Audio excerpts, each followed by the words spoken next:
कृपा सिन्धुभ्यैव च पतितानां पावनेभ्यो वैष्णवेभ्यो नमो नमः। अनंत कोटि वैष्णववृंद की जय, वैष्णव ठाकुर की जय।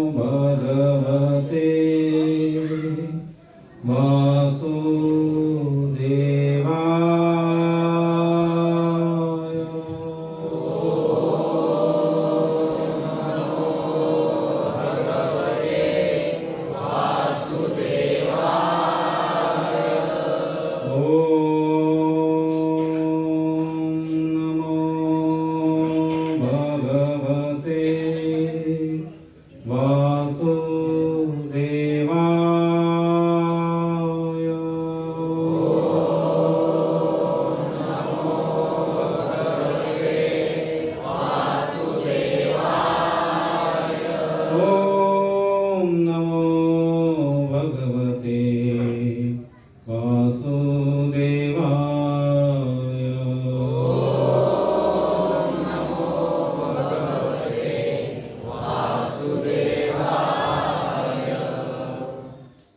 ओम अज्ञानतिमिरान्धस्य ज्ञानाञ्जनशलाकया चक्षुरुन्मिलितं येन तस्मै श्रीगुरुवे नमः। श्रीचैतन्यमनोभीष्टं स्थापितं येन भूतले स्वयं रूप कदा मह्यं ददाति स्वपदान्तिकम्।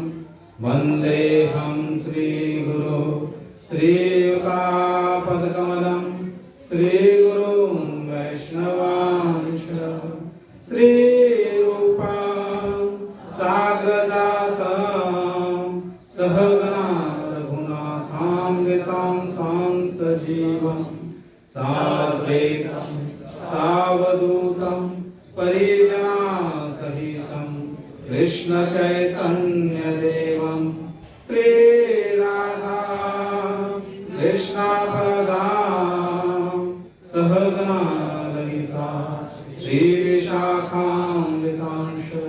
नमो ओम विष्णुपादाय कृष्णप्रेष्ठाय भूतले श्रीमते भक्तिवेदांत स्वामिनिधि नामिने। नमस्ते सारस्वती देवे गौरवाणी प्रचारिणे निर्विशेष शून्यवादी पाश्चात्य देशतारिणे। हे कृष्णा करुणा सिंधु दीनबंधु जगत्पते गोपेश गोपिका कांत राधा कांत नमस्तुते। तप्त कांचन गौरांगी राधे वृंदावनेश्वरी वृषभानुसुते देवी प्रणमामि हरिप्रिये। नमो महावदन्याय कृष्ण प्रेम प्रदायते कृष्णाय कृष्ण चैतन्य नामिने घोषुषे नमः। जय श्री कृष्ण चैतन्य प्रभो नित्यानंद श्री अद्वैत गदाधर श्रीवासादि गौर भक्तवृंद। हरे कृष्णा कृष्णा कृष्णा हरे हरे हरे राम राम राम हरे हरे। हरे कृष्णा कृष्णा कृष्णा हरे हरे हरे राम राम राम हरे हरे। हरे कृष्णा कृष्णा कृष्णा हरे हरे हरे राम राम हरे हरे। हरे कृष्णा। तर उपस्थित सर्व भक्तवृंदांचं हार्दिक स्वागत आहे। आजच्या आपल्या या रविवारच्या सत्संग कार्यक्रमामध्ये तर जसं आपण सर्वांना माहिती आहे की हा सुंदर असा पितृपक्ष चालू झालेला आहे आणि या पितृपक्षानिमित्त आपण पितृपक्षाचं काय महत्व आहे ते गरुड पुराणाच्या द्वारे जाणून घेण्याचा प्रयत्न करत आहोत. तर मागच्या वेळेस आपण अनेक विषयावर चर्चा केली आणि त्यामध्ये आपण हे पाहिलं होतं की भगवद्गीतेमध्ये असं सांगितलं है, जातस्य हे दुर्गम मृत्यु दुर्गम जन्म मृतस्य, जिसने जन्म लिया है उसकी मृत्यु निश्चित है और मृत्यु के पश्चात पुनर्जन्म भी निश्चित है, अतः अपने अपरिहार्य कर्तव्य पालन में तुम्हें शोक नहीं करना चाहिए. तर भगवान श्री कृष्ण अर्जुनाला एक महत्वाची गोष्ट सांगत आहे, काय की ज्याचा जन्म झालेला आहे त्याचा मृत्यू निश्चित आहे आणि मृत्यू नंतर पुन्हा जन्म निश्चित आहे.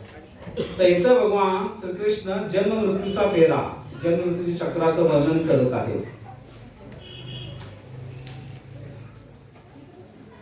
तर गरुड पुराण म्हणजे काय आपण पाहिलं मागच्या वेळेला की गरुडजींनी विचारलेले जे प्रश्न आहेत आणि त्याचं जे उत्तर भगवंतांनी दिलेलं आहे ते म्हणजे गरुड पुराण आहे.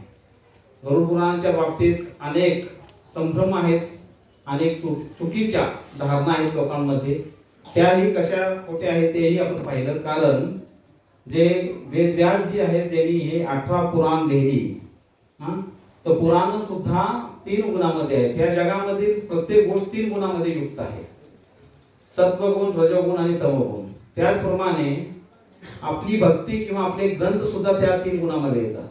तसे तर आपण पाहतोय 18 पुराण आहेत, त्यातील जे 6 पहिले पुराण आहेत ते सत्वगुणी आहेत. विष्णू पुराण, नारद पुराण, भागवत पुराण, गरुड पुराण, पद्म पुराण आणि वराह पुराण. रजोगुणी पुराण कोणते आहेत? ब्रह्म पुराण, ब्रह्मांड पुराण, ब्रह्मवैवर्त पुराण, मार्कंडेय पुराण, भविष्य पुराण आणि वामन पुराण. आणि तमोगुणी मत्स्य पुराण, कूर्म पुराण, लिंग पुराण, शिव पुराण, स्कंद पुराण आणि अग्नि पुराण. आता बऱ्याच लोकांना असं वाटतं की हे पुराण तमोगुणी पुराण म्हणजे पुराणच तमोगुणी आहे, रजोगुणी पुराण म्हणजे पुराणच रजोगुणी आहे. पण तमोगुणी पुराण म्हणजे काय? ते पुराण तमोगुणामध्ये राहणाऱ्या लोकांसाठी आहे. कुणासाठी आहे? समजा एखादा मदिरा पान करत आहे, मांसाहार करत आहे, अशा व्यक्तींसाठी हे शिवपुराण आहे, लिंग पुराण आहे. भगवान शिवजी तमोगुणाची अधिष्ठाता देवता, तर त्यांच्या बरोबर तीच लोक राहतात. म्हणून भगवान शिवजी जिथे राहतात, कुठे राहतात? कैलाशावर राहतात. आणि त्यांचे सवंगडी कोण आहेत? भूत, पिशाच, सर्व ही जी लोक आहेत. तर ही जी तमोगुणी लोक आहेत, तर भक्तीचे व्याजीने का दिलेले आहे? त्यांची धारणा अशी आहे की हे तमोगुणी लोक जेव्हा शिवजीच्या संपर्कात येतील त्यानंतर त्यांच्या काही वाईट सवयी आहेत, त्या सवयींना हळूहळू क्रमशः प्रगती करते रजोगुणामध्ये येते. मग हे भूत पिशाच पुढे जाऊन कुठं राक्षस आणि असुर बनतात, ब्रह्माजींची उपासना करायला लागतात. ब्रह्मपुराण, ब्रह्मांड पुराण, ब्रह्मवैवर्त पुराण याच्यावर त्यांची निष्ठा बसते. आणि जेव्हा रजोगुणाच्या संपर्कात येतात त्यानंतर हळूहळू क्रमशः पुन्हा त्यांची प्रगती होती आणि मग ते सत्वगुणी पुराणाकडे येतात. आणि त्यामध्ये मग हे विष्णू, नारद, भागवत पुराण इत्यादी गरुड पुराण येतात. त्यामुळे पुराण जे आहे, जसं श्रीमद भागवत आहे हे सुद्धा 3 गुणांनी युक्त आहे. श्रीमद भागवत हे सत्वगुणी पुराण आहे, पण श्रीमद भागवत मध्ये पण असे प्रसंग आहेत जे तमोगुण, रजोगुण आणि सत्वगुणाचा प्रदर्शन करतात. जसं दक्ष महाराजांची कथा आहे ती तमोगुणी आहे, ज्यामध्ये सतीचं दहन झालेलं आहे, तमोगुणी आहे. त्यानंतर ध्रुव महाराजांची कथा आहे, त्याच्यामध्ये लालसा आहे. रजोगुण म्हणजे काय? काहीतरी प्राप्त करण्याची इच्छा असणे, ते काय आहे? रजोगुण आहे. तर ध्रुव महाराज. आणि प्रल्हाद महाराजांची कथा आहे जे सत्वगुणी आहे, ज्याच्यामध्ये दाखवलेले की कौमार माशार्थे प्रत्येक लहानपणापासून कसं भक्तीला सुरुवात केली पाहिजे.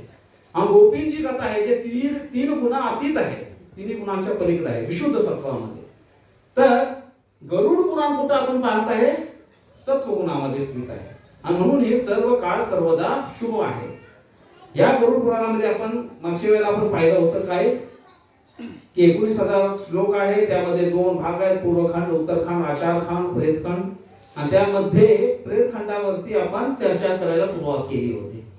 त्याच्यामध्ये आपण काय पाहिलं? मागच्या रविवारी मृत्यूचं स्वरूप काय आहे, कल्याणकारी क्रिया काय आहे, त्याच्यामुळे लोक पाहिलं आपण कसं आहे.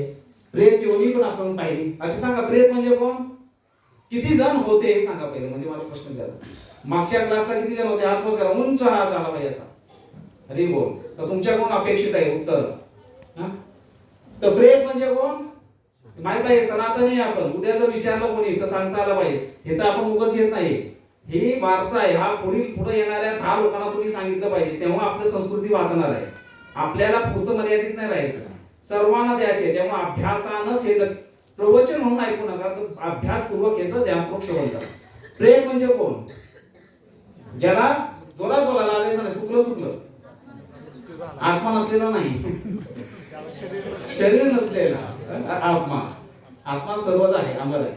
तर ज्याला शरीर अशरीरी म्हणजे प्रेत, बरोबर. त्यानंतर आपण पाहिलं अंतिम यात्रा पाहिली, डेथ प्रोसेशन कसं जातं, नरक लोक पाहिले.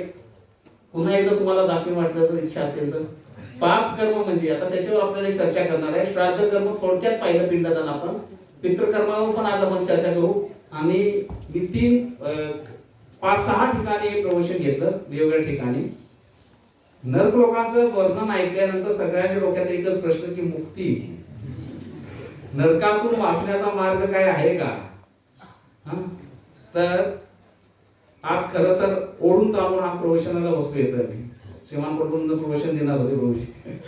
पण नरक मुक्ती, नरकातून वाचण्याचा मार्ग काय आहे का, हे आपल्याला पाहायचे का फक्त नरकापर्यंत वर्णन ऐकायचं? बोला, किती जणांना नरकातून मुक्त होण्याचा मार्ग पाहिजे? अरे हो. तर त्याच्यावर आपण आज जास्त प्रकाश टाकण्याचा प्रयत्न करू.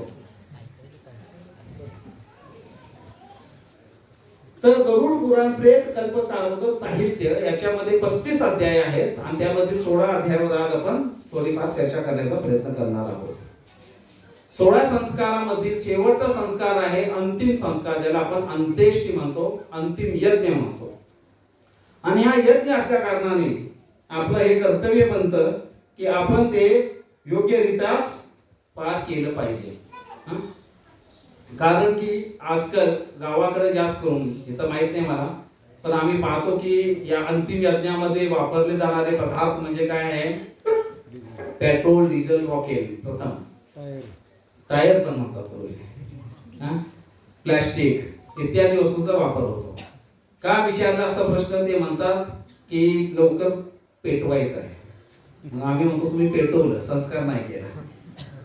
आपल्याला संस्कार करायचे, आपला सनातन धर्म संस्कार करायला शिकवतो. आणि म्हणून हे अंतिम विधी जी आहे, हे अंतिम कार्य जी आहे, हे विधियुक्तच झालं पाहिजे. रूढीप्रमाणे, पारंपरिक प्रमाणे तर होतच असतं, परंतु त्यामध्ये ज्या वेळेला आपण शास्त्राचा आधार घेऊन मंत्राग्नी देतो ते फार महत्वाचं आहे. मंत्राग्नी हा अत्यंत महत्वाचा आहे. ह्याच्यावर पैसेही आपण चर्चा मागच्या वेळेला केली होती. तर ज्या वेळेला मृत्यू होतो त्यानंतर 12 दिवसाचं सूतक लागतं, हे आपण पाहिलं. सूतक लागल्यानंतर काय काय करायचं हेही आपण पाहिलं. आणि पिंडदान जी आहे 10 दिवसापर्यंत, 10वा का महत्वाचा आहे? दुसरा एक प्रश्न असा होता की 3रा आणि 10वा करणारे अनेक लोक आहेत एकाच दिवशी, ते का करू नये ते पण आपण पाहिलं. कारण या 9 दिवसांमध्ये त्या जो प्रेत आहे त्याला पुढच्या प्रवास करण्यासाठी शरीर हवं असतं. आणि ते शरीर आपण ज्या वेळेला पिंड देतो, रोज एक पिंड किंवा दशक्रिया विधी 10व्याला आपण जेव्हा 10 पिंड दान देतो त्यावेळेला त्याला ते संपूर्ण शरीर प्राप्त होतं. त्या शरीराला आपण यातना शरीर किंवा अतिवाहक शरीर असं म्हणतो. तर हे आपण मागच्या वेळेला पाहिलं होतं. हे नाही केलं तर मग आपल्या घरातील जे कोणी मृत झालेला व्यक्ती आहे तो प्रेत योनीला प्राप्त होतो. आणि आजकाल प्रेत योनीची संख्या खूप वाढत आहे झपाट्याने. त्यामध्ये आपण उदाहरण पाहिलं होतं की काय इतर धर्मियांविषयी काय, हनुमान प्रसाद पोदारांची कथा आपण पाहिली. त्यामध्ये आपण पाहिलं की कशा प्रकारे एक पारसी व्यक्तीचा त्यांनी उद्धार केलेला आहे. आणि ही घटना घडल्यानंतर मग हनुमान प्रसाद पोदारांना प्रेरणा मिळाली आणि मग त्यांनी ही कल्याण माशी सुरुवात केली. का? कारण की त्यांची अशी इच्छा झाली की या लोकांना माहीतच नाही. मग हे सर्व संस्कार, हे सर्व काही जे आहे सामान्य जनापर्यंत पोहोचावं म्हणून त्यांनी गोरखपूरची गीता प्रेसचं उदाहरण हे केलं. त्यावेळेला बिर्ला आणि ढोलकिया म्हणून जे बिझनेसमॅन होते त्यांनी त्यांची मदत केली होती. तर यात्रा आरंभ आपण पाहिलं. नरक आपण पाहत होतो की हे पितृपक्ष आहे चालू. आणि आपण हे पाहिलं होतं की काय की जीवाचा जो प्रवास आहे तो कुठून सुरुवात होतो? या पृथ्वी तलापासून त्या भूगोल लोकांपर्यंत, जिथं काय आहे पितृलोक आहे. आणि तिथंच काय आहे यमलोक आहे. आणि इथं जाण्यासाठी आपल्याला चालत जावं लागतं. कसं चालत. किती किलोमीटर? 10,32,000 किलोमीटर विसरायचं नाही, प्रवास करायचे. आणि यात जात असताना अनेक प्रकारचे स्टेशन्स आहेत. किती स्टेशन्स येतात? 16. प्रत्येक स्टेशन एका स्टेशन पेक्षा महाभयंकर होत जातं. आणि या मार्गावरती तुम्हाला जो मिळालेले शरीर आहे त्याला यातना शरीर म्हणजे काय? यातना शरीर. याच्यावरूनच स्पष्ट होतं की ते शरीर कशासाठी आहे? यातना भेटण्यासाठी. या शरीराला चिमटा काढल्यावर एक 10% दुखतंय मला, पण तू यातना शरीर मध्ये 100% करत बसणार. किती? एवढ्या 100 पटीनं वेदना जास्त होणार, कारण त्याचं नावच काय आहे? यातना शरीर. तर अनेक स्टेशन आपण पाहिले. त्या स्टेशन वरून जात असताना अनेक प्रकारच्या व्यथा जे आहेत, अनेक प्रकारचं कष्ट तो जीवात्मा भोगत असतो. बैतरणी नदीचं आपण उदाहरण पाहिलं की तिथं कोण कोण राहतं, कसं कसं एका कल्पापर्यंत जे दुराचारी आहेत, पापाचारी आहेत, ते सर्वांना त्या बैतरणी नदीमध्ये आपल्याला राहायला लागतं. आणि यमाचा दरबार आपण पाहिला. 3 योजन उंच असे यमराजे, 330 फूटचा त्यांचं माइल्स हा त्यांचा दरबार आहे. आणि त्या दरबारामध्ये न्याय निवाडा होत असतो. साऊंड सिस्टीम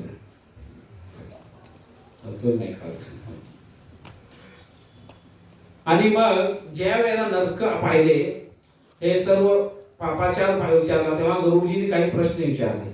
आणि त्यांनी विचारलं की हे नरक आहेत कसे आणि कशासाठी या नरकांची उत्पत्ती झालेली आहे, कोण कोण तिथं जातं. आणि अनेक प्रकारच्या नरकांचं वर्णन मग भगवंतांनी केलेले आहे. हे नरकांचं वर्णन कुठं आहे? श्रीमद भागवतमच्या 5व्या स्कंदामध्ये पण आहे, परंतु गरुड पुराणामध्ये फार डिटेल मध्ये दिलेलं आहे. अजून जसं महावीच नरक आहे. नरक कसा आहे तर कसं त्यांनी सांगितलेलं पहा. एक नरक, त्याचं नाव, ते कसं काय तिथं शिक्षा दिली जाते, कोण जातं. महावीच नाम का नरक रक्त से भरा हुआ है, इसमें ब्रज जैसे के समान कांटे हैं, इसमें गया हुआ जीव कांटों से बिंद कर कष्ट पाता है. कहते हैं गाय का वध करने वाला इस नरक में 1,00,000 वर्ष रहकर कष्ट पाता है. 1 वर्ष फक्त, जास्त काही नाही. कुंभी पाप, इस नरक में गर्म रेती और अंगारे बिछे हुए हैं. इस नरक में दूसरों की जमीन और धरोहर हड़पने वाले के अलावा ब्राह्मणों की हत्या करने वाले को भेजा जाता है. जे जास्त असतं नाही का, थोडंसं जमीन ओढून घ्यायची, एकमेकाची पान चोरायची, त्या लोकांसाठी आहे. नंतर जो लोग झूठी गवाही देते हैं. आता नुसती गवाही नाही, खोटं बोलणारे, म्हणून सत्यवचनी असावे. ब्राह्मणाचा एक गुण आहे, तो काय असतो? सत्यवचनी असतो. मंजूस, इस नरक में उन्हें दंड दिया जाता है जो निर्दोष को बंदी बनाते हैं. यह नरक जलते हुए सलाखों का बना है, जिसमें दोषी जीव को डालकर जलाया जाता है. अप्रतिष्ठित, इस नरक में उन लोगों को डाला जाता है जो धार्मिक व्यक्तियों को कष्ट देते हैं. तेव्हा तुम्हाला कोणी कष्ट देत असेल, तुम्ही धार्मिक असाल तर चिंता करू नका. यह नरक मल मूत्र बीप से भरा हुआ है, इसमें पापी जीव को उल्टा करके गिराया जाता है. बिलबेक, इस नरक में वैसे ब्राह्मण जाते हैं जो मदिरापान करते हैं. आता बरेच जण, आता कलियुगमध्ये हे लोकांची संख्या जास्त वाढलेली आहे. नाममात्र ब्राह्मण राहिलेले आहेत. आणि असे हे ब्राह्मण लोक ब्राह्मण नियमांचा पालन न करता ज्या वेळेला ते नियम भंग करतात, मदिरापान, केवळ आपण शब्दाकडे लक्ष नाही द्यायचं, मदिरापान मध्ये इत्यादी पण आहे पुढं करते हैं. यह नरक लाह की आग से जलता रहता है, इस आग में जीवों को झोंक दिया जाता है. महाप्रभ, इस नरक, यह नरक बहुत ऊंचा है, इसमें बड़े से शूल गड़ा है. जो व्यक्ति पति पत्नी में विभेद करवाकर उन्हें अलग करवाते हैं, उन्हें इस नरक में डालकर शूल से छेदा जाता है. म्हणून नवरा बायकोच्या भांडणामध्ये पडायचं नाही. भांडण जी लावते तिथं पडायचं नाही. तिथं जयंती, इस नरक में एक विशाल चट्टान है. इस नरक में पराई स्त्रियों के साथ शारीरिक संबंध बनाने वालों को इस नरक चट्टान से नीचे दबाया जाता है. त्याप्रमाणे श्लमकी है. यह नरक जलते हुए कांटों से भरा हुआ है. इस नरक में उन स्त्रियों को जलते हुए श्लमकी वृक्ष का आलिंगन करना पड़ता है जो पर पुरुष से संबंध बनाते हैं. यहाँ पराई स्त्रियों से संबंध बनाने और कुदृष्टि रखने वालों को यमदूत आंखें फोड़ देते हैं. त्यानंतर महारौरव, जो लोग खेत खलियान और गांव में आग लगा देते हैं, घर में आग लगाते हैं, उन्हें युगों तक इस नरक में पकाया जाता है. इस नरक में यमदूत भयानक अस्त्र शस्त्र चोरों की पिटाई करते हैं. तर असं जर पाहिलं तर असं म्हणले की प्रत्येक काळ्या कृत्यासाठी एक नरक आहे. जसं वेगवेगळ्या प्रकारचे नरक आहेत, तर असे अनेक नरकांचं वर्णन आपण पाहतो. आता इथं एक नरक आहे, अंडमान. पंच यज्ञ जो नहीं करते उन्हें मल मूत्र और रक्त से भरे इस नरक में गिराया जाता है. यज्ञ फार महत्वाचे मनुष्य जीवन प्राप्त केल्यानंतर. असं म्हणतात की ग्रहस्थाने घराच्या बाहेर पडण्यापूर्वी पंचयज्ञ केला पाहिजे, कारण आपण कळत न कळत अनेक पाप करतो है ना. पायाखाली मुंगे चढून मरते, वेगवेगळ्या प्रकारची पाप होत असतात, म्हणून यज्ञ केला पाहिजे. परंतु कलियुग मध्ये हा यज्ञ शक्य नाही. मग कलियुग साठी यज्ञ सांगितलेला आहे एकच, काय करायचे? हरे कृष्णा कृष्णा कृष्णा हरे हरे, हरे राम राम हरे हरे. सर्व क्रमशः नाशनम. तर हा एकमेव यज्ञ आपण म्हणून प्रभुपादांचा बघा, मी कधी कधी विचार करतो की प्रभुपादांनी किती सरळ विधी देऊन ठेवलेला आहे. यापूर्वी काल इंदिरा एकादशी होती.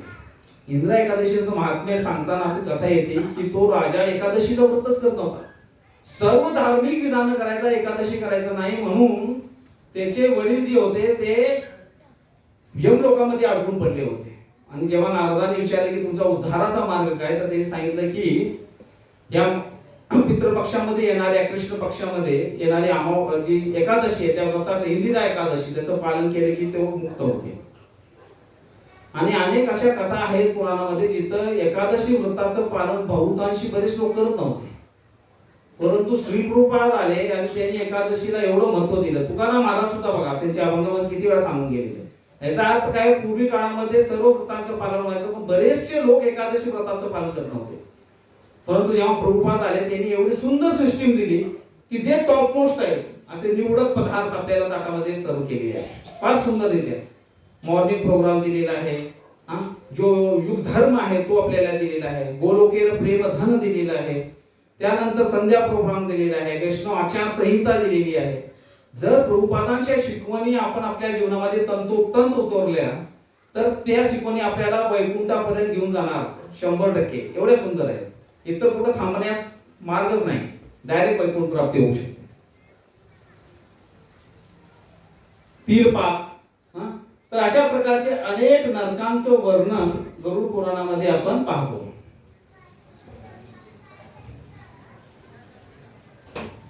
आणि आपण इथं येऊन थांबलो कारण लाईट गेली. यमदूतांनी थोडा प्रवास होऊन दिला नाही. तर इथं काय पाहिलं आपण, यमदूत कोण बनतात? तर यमदूत ते व्यक्ती बनतात, जसे आपण कथा पाहत होतो की एक पुरोहित होते राजस्थानमध्ये आणि एका लग्नाला निघाले होते, लग्न लावायचं होतं त्यांना. आणि त्यावेळेला भगवान की लग्न लावायचं होतं, तर त्यांच्या रूम मध्ये एक काळा कुट्ट व्यक्ती त्यांना दिसला. थोडासा जवळ जाऊन पाहिला तर त्यांचा ओळखीचा चेहरा दिसला आणि ते म्हणाले, बाबा तुला पाहिल्यासारखं वाटते? हो, मी तुमच्याच गावचा आहे. आणि मग त्यांनी सांगितलं की मी आता यमदूत झालेलो आहे आणि आता ज्या लग्नाला तुम्ही चाललेला आहे त्याचा जो नवरदेव आहे त्याचा मृत्यू आहे, मी त्याला नेण्यासाठी घेऊन आलेलो आहे, घेऊन जाण्यासाठी. आणि थोड्या वेळानंतर एकदम गोंधळ होतो आणि तो म्हणतो की माझा ग्राहक तयार झालेला आहे. जो नवरदेव असतो तो घोड्यावरून खाली पडतो, घोड्याच्या टाचा त्याच्या छातीवर लागतात, त्याचा मृत्यू होतो आणि यमदूत जातो निघून आणायला त्याला. थोड्या वेळानंतर तो मोकळाच येतो. मग हा व्यक्ती विचारतात ते पुरोहित की तू माघारी एकटाच आला, क्लायंट कुठे आहे तुझा? तर काय करायचं, सुटला देव. कसा सुटला म्हणजे बघा, राजस्थानमध्ये लग्न होईपर्यंत उपवास करायचा असतो आणि त्या दिवशी एकादशी होते आणि चुकून त्याच्याकडून एकादशी घडली आणि म्हणून तो यमदूतातून यममार्गातून सुटला. तर चुकून एकादशी घडली तर एवढं फळ आहे. मग यमदूत कोण बनतं? ते म्हणतात की मी अनेक जन्मापासून अनेक प्रकारची पापं केली, असा एक नरक नाही ज्याच्यामध्ये मी गेलो नाही. प्रत्येक वेळेला मला संधी मिळत गेली, मी त्या संधीचा दुरुपयोग केला आणि पापकर्म केलं आणि एक नरकामध्ये गेलो. आणि यमराजजी म्हणाले की तू माझा परमानंट क्लायंट आहे, अत्यंत अनुभवी आहेस आणि म्हणून काय तुझी बढोतरी होत आहे, प्रमोशन, तर तू यमदूत बन. तर यमदूत बनायला पण चान्स आहे, आपण ठरवायचं. ज्याला दुसऱ्याला त्रास द्यायला आवडतो त्याला यमदूत बनवतात. तर यमदूत बनू शकतो आपण. तर यमदूत कसं बनतात ते आपण पाहिलं. आणि आपण पाहत होतो की या जगामध्ये प्रामुख्याने 5 प्रकारची लोक आहेत. किती? 5. तर या 5 लोकांची वेगवेगळी गती आहे. जसे पहिली कॅटेगरी आहे श्रीकृपात असे दिव्य भक्तगण, जे या जगामध्ये येतात केवळ का आम्ही वैकुंठवासी आलो याच कारणासी. कशासाठी येतात ते? प्रचार करण्यासाठी, हरिनाम देण्यासाठी, इतरांसाठी. ते काही इथं स्वतःचे कर्म भोगण्यासाठी आलेले नसतात. येतात, सुंदर प्रचार करतात, हरिनामाचा सर्वांना देतात आणि शेवटी मग वैकुंठातून विमान येतं, त्या विमानामध्ये बसून हरी हरी करत निघून जातात. फर्स्ट कॅटेगरी भक्त मंडळी.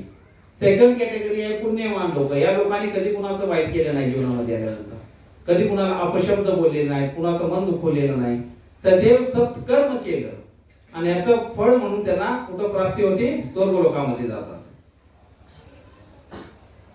तिसरी आहे कुठली कॅटेगरी सांगितली? मिठाणी असेल, बिस्किट लक्षात ठेवायचं. 50-50 यामध्ये बहुतांशी लोक येतात. पाप पण करतात, पुण्य पण करतात. पापाचं फळ भोगण्यासाठी नरकामध्ये जातात, पुण्य फळ भोगण्यासाठी स्वर्गामध्ये जातात.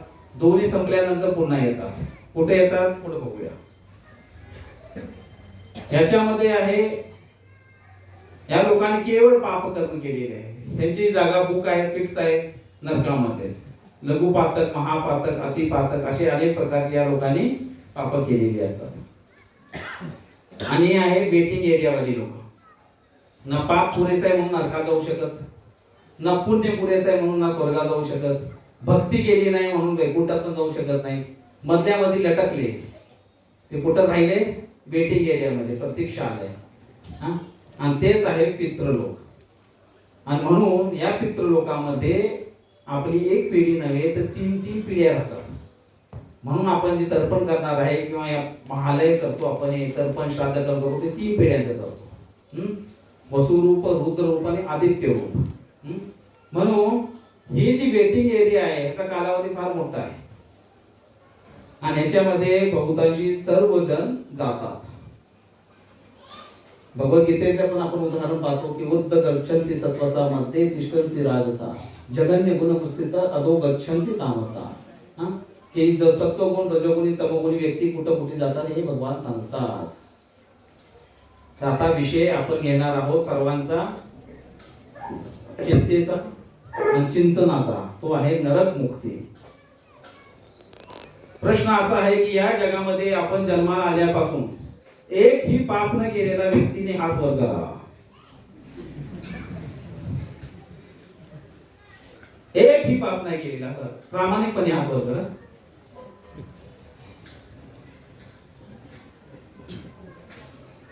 तर हे मान्य आहे 100% की आपण सर्वजण कोण आहे? पापी है ना. आणि नरक फिक्स आहे कुठले ना कुठले आपल्यासाठी, आहेत का नाही? सर्वांसाठी कुठला ना कुठला 1, 2, 3, 4, 5, 6 काय असतील ते नरक फिक्स झालेले आहेत. मग प्रश्न असा आहे की या नरकातून मुक्त होण्याचा काही मार्ग आहे का? एवढे सर्व यातना पाहिल्यानंतर आपण तिथं जाणारच आहोत का? आणि जर टाळता येईल का? काय करता येईल की आपण यातून बाहेर पडू शकतो? काहीतरी असेल तर पहिलं सांगतो सौभाग्य, म्हणजे आपल्याला थोडा धीर येईल.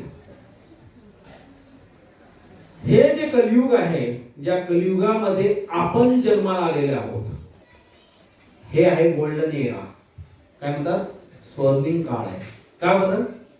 कारण की या युगामध्ये युगावतार प्रकट झाले. श्री गौरदेव आहे. सर्वात मोठं सौभाग्य हे आहे की त्या गोल्डन एरा मध्ये आपण आलेलो आहे, ज्यामध्ये आता 550 वर्षापूर्वी जस्ट गौर सुंदर प्रकट झाले. आणि या एरामध्ये ती संधी मिळते जी आजपर्यंत कोणत्याही अवतारानं दिली नाही. म्हणून महाप्रभूंना काय म्हणतो आपण? म्हणा सर्वांनी, नमो महावदन्याय कृष्ण प्रेम प्रदायते. कोण आहेत? नमो महावदन्याय. वदन्याय म्हणजे उद्धार, अवधार. पण महान, सगळ्यात जास्त उद्धार अवतार कोण आहे? तर गौर सुंदर आहे. ते काय घेऊन आले?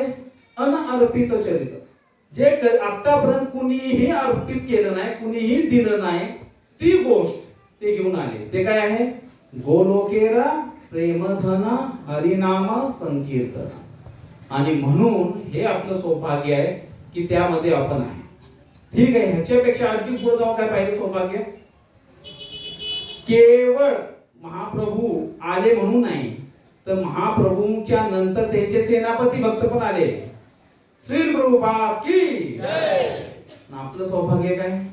अनेक परंपरा आहेत, अनेक गुरु आहेत, अनेक संप्रदाय आहेत, आणि या सर्व संप्रदायांना बाजूला सारून जेव्हा आपण आंतरराष्ट्रीय श्रीकृष्ण भावनामृत संघ उर्फ इस्कॉन याच्यामध्ये येतो, त्यावेळेला आपल्या सौभाग्य म्हणजे चुडामणी बनतं. कारण आपल्याला ते सर्वोत्तम गोष्ट मिळाली, काय? जी या जगामध्ये फार दुर्मिळ आहे. आणि इथं आल्यानंतर ज्या वेळेला आपण त्या परंपरेशी कनेक्ट होतो आणि मग हरिनाम घेतो, त्यावेळेला सौभाग्याची सीमा राहत नाही, सीट कन्फर्म होती. कशी होती त्याची पुढे कथा पाहणार आहे. 95% पाप कर्म आपण नरकामध्ये बघतो. किती? 95. आपण जे काही जीवनामध्ये पाप कर्म केलेले 95% आपण नरकामध्ये भोगतो. 5% कर्म जी उरलेली असतात ते घेऊन आपण या भूतलावरती येतो. आणि या भूतलावरती आल्यानंतर भगवंतांनी आपल्याला 84 लक्ष किती दिलेले आहेत? ब्रेस्ट ठेवलेले आहेत वेगवेगळ्या प्रकारचे. त्यालाच उत्क्रांती म्हणतात. उत्क्रांती म्हणजे माकडापासून माणूस तसं नाही है ना, माकड आहे माणूस पण आहे. उत्क्रांती म्हणजे आता ज्या वेळेला आपण पापकर्म केलेले आहेत, आपल्या कर्मानुसार आपल्याला या 84 लक्ष योनीपैकी एक योनी मिळते. आपण पशु योनीला जाऊ शकतो, किंवा पक्षी योनीला जाऊ शकतो, कीट योनीला जाऊ शकतो. जे जलचर योनी आहेत ते 9 लाख प्रकारचे, तिथे जलचर 9 लाख आहेत. झाडांची योनी किती आहेत? 20 लाख प्रकारचे झाड आहेत. इन्सेक्ट्स जर म्हणलं, कीट योनी ते 11 लाख आहेत. पक्षी 10 लाखाचे आहेत, आणि चतुष्पदी प्राणी 30 लाख, आणि मनुष्य जे आहेत ते 4 लाख. तर काही लोक पक्षी म्हणतील, काही लोक चतुष्पदी म्हणतील, काही कीट योनीला जातील, आणि काही डायरेक्ट मनुष्य योनीमध्ये येतात. त्याला उत्क्रांती म्हणतात. आपल्या पाप कर्मानुसार किंवा आपल्या कर्मानुसार आपल्याला हे सर्व योनी भेटत असतात. आणि इथं आपण पाहिलं होतं मागच्या वेळेला पण की एक एक योनी कसा कोटी कोटी फेरा आहे. आणि म्हणून जवळजवळ 2.25 करोड वर्ष लागतात आपल्याला मनुष्य जन्म प्राप्त करायला. किती? 2.25 करोड वर्ष. हे चक्र आहे, बरोबर. इथं मनुष्य जन्म आहे, हेतून सटकला खाली की पुन्हा आपण फिरून गाड्याच्या काटाचा फिरतोय ना. आपण बरोबर 12.12 वर आहे. इथनं एक खटकला की खाली जाणार एक योनी, माघारी येत नाही ते. असं खटकले की खाली खाली खाली खाली 2.25 करोड वर्ष झाल्यानंतर पुन्हा मनुष्य योनी मिळणार. आता ही एक संधी मिळाली. आता आपण सर्वजण कुठे आहे? टॉपला आहे. टॉप मनुष्य आहे ना, मनुष्य आहे, आपण टॉपला बसलेला आहे. आणि मग मनुष्याचं कर्तव्य काय आहे? मनुष्याचं कर्तव्य एकच आहे की येथून हे जी चक्र आहे, कुठलं चक्र आहे? पुनरपि जननम पुनरपि मरणम पुनरपि जननी जठरे शयनम. इथनं सटकलो की पुन्हा गर्भामध्ये जायचंय. कुठल्याही एका गर्भामध्ये जायला, कुठल्याही एका योनीच्या. तर इथून हे चक्र तोडतो जो, तो खरा विद्वान व्यक्ती आहे. तर हे चक्र तुटलं तर मग आपला पुढचा प्रवास होणार आहे वैकुंठाकडे. मनुष्य जन्माचं कर्तव्य किंवा मनुष्य जन्म भेटला त्याचा 100% उपयोग तेव्हाच होतो ज्या वेळेला आपण काय करतो? हे चक्र तोडण्यामध्ये यशस्वी होतो, है ना. आता हे चक्र कसं तोडायचं ऐकायचे सर्व. हे चक्र तोडण्यासाठी प्रल्हाद महाराज म्हणतात, कोमारमाचार्य प्रज्ञ काय करायला पाहिजे? धर्मान भागवता या दुर्लभ मानुषम जन्म तत् अधुर्वम असदम. प्रल्हाद महाराज ने कहा जो पर्याप्त रूप से बुद्धिमान है, बघा तुम्ही आता शब्द वापरला होता काय? पर्याप्त म्हणजे जेवढं पाहिजे तेवढं बुद्धिमान है, उससे जीवन की शुरुआत से ही मानव शरीर का उपयोग करना चाहिए. दूसरों शब्दों में बचपन की छोटी उम्र से अन्य सभी व्यक्तियों को छोड़कर भक्ति सेवा की गतिविधियों का अभ्यास करना चाहिए. मानव शरीर बहुत ही दुर्लभ है रूप से प्राप्त होता है और हालांकि अन्य शरीरों की तरह अस्थायी है, यह सार्थक है क्योंकि मानव जीवन में कोई भी भक्ती कर सकता है. इतर जसे शरीर आहे तसंच हे आहे शरीर मनुष्याचं, आहार निद्रा भय मैथूनच. परंतु याच्यामध्ये एक वेगळी गोष्ट आहे काय की तो भक्ती करू शकतो का, कारण त्याला विवेक मिळालेला आहे, विवेक बुद्धी मिळालेली आहे. यहाँ तक कि सच्ची भक्ति सेवा की थोड़ी सी भी मात्रा भी व्यक्ति को पूर्णता प्रदान कर सकती है. म्हणून कोमारम आचार्य प्रति म्हणजे वयाच्या 5व्या वर्षापासून भक्ती केली पाहिजे.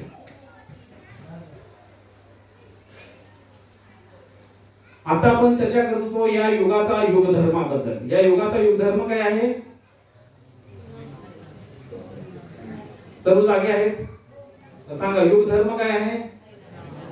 जोरात जोरात युग धर्म काय आहे म्हणलं की म्हणायला पाहिजे हरे कृष्णा कृष्णा कृष्णा हरे हरे, हरे राम राम राम हरे हरे. जेव्हा केव्हा पण संधी मिळेल भगवंताची नाव घ्यायची, घेतलं पाहिजे का,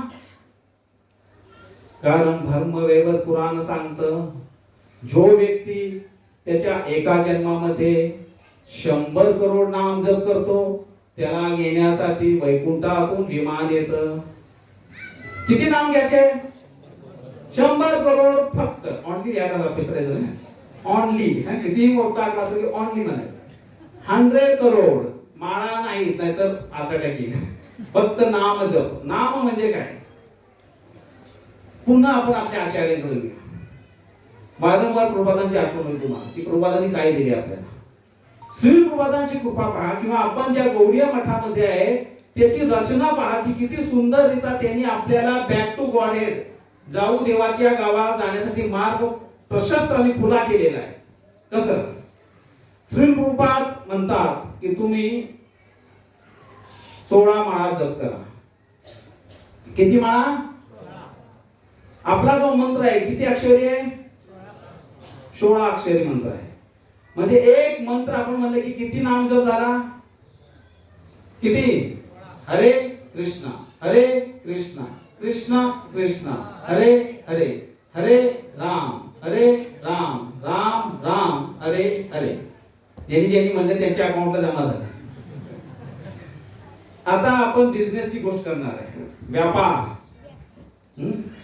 ज्याप्रमाणे एखादा बिझनेसमॅन, एखादा नोकरदार सकाळपासून संध्याकाळपर्यंत किंवा 1 महिनाभर कष्ट करतो, पगार आला की त्यातला खर्चाला बाजार करून बाकी पुंजी तो सेव्हिंग अकाउंट मध्ये ठेवतो का नाही? आपण आपला अकाउंट चेक करत असतो मोबाईल फोनवर, किती पैसे आहेत, बॅलन्स किती आहे, प्रॉपर्टी किती आहे, सर्व हे सर्व आपल्या अकाउंटला जमा झाले आणि आपण अत्यंत प्रसन्न होत असतो. जसे जसे झिरो वाढत जातील, 0 वाढला की आपल्याला आनंद होत जातो है ना. आता हे 0 वाढत असताना आपल्याला एक काळजी घ्यायची की हे सर्व 0 इथंच राहणार आहे. मग इथून जाताना काय घेऊन जाणार आहे? काय घेऊन जाणार आहे सांगा. आता आपल्याला जेव्हा मृत्यू होईल त्यावेळेला आपण काय घेऊन जाणार आहे? काय घेऊन जाणार?